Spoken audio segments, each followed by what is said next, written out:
ng pananaboy ng may akmang pagsipa ng security guard at paghablot ng sampagita na dala ng isang babae sa harap ng mall sa Mandaluyong. Ang video sa ng babae Mandaluyong pala yan. ng netizens na sampagita girl kuha noong paraw December 17 ayon sa pulisya.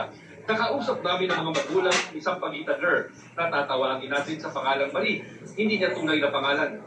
Una raw nilang nakita ang video nang mag-viral ito at galit daw ang kanilang unang naramdaman.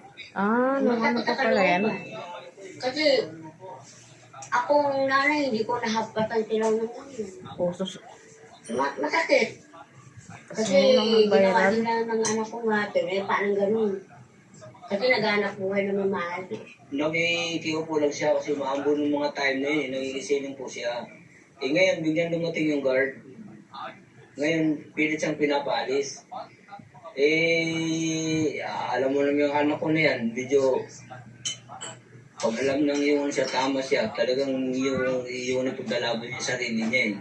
Hanggang sa hindi ata sila nagkakaunawaan, hinablot ngayon yung sa pagita. Wala noon sa bahay si Marie. Ayon sa kanyang mga magulang ay edad 22 taong gulang at first year na sa course of medical technology. May kambal daw siya na nursing ang inaaral. Meron pa siyang dalawang kapatid na edad 19 at 23. Nagbebenta raw talaga ang mga anak ng sampagita sa Ortigas area.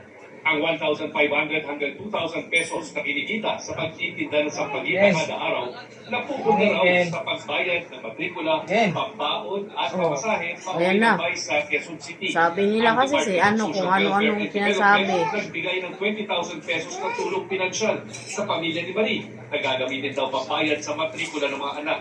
Isa sa mga tanong ng mga netizen, bakit tila high school uniform daw ang suot ni Marie? Dahil mahirap po sila kung ano po yung available na uniform na yun po yung ginagamit po nila. Maghahanap daw ng tulong ang DSWD para mapalago ang negosyo ng pamilya ni Marie. Yan naman pala eh. Sa kabila ng naranasang kahihiyan at trauma ni Marie, handa raw silang magpatawad.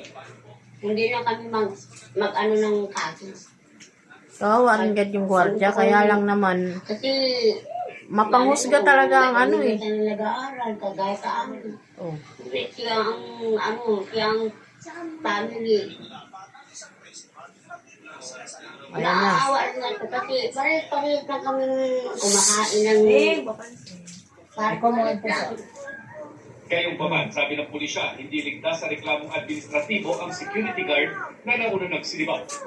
Binibigyan po natin sila next week ng specific date na mag-appear sa ating opisina. Sakaling hindi siya lumutang, pati yung agency, mag-i-initiate na po tayo ng formal filing of Ayan na. administrative complaint.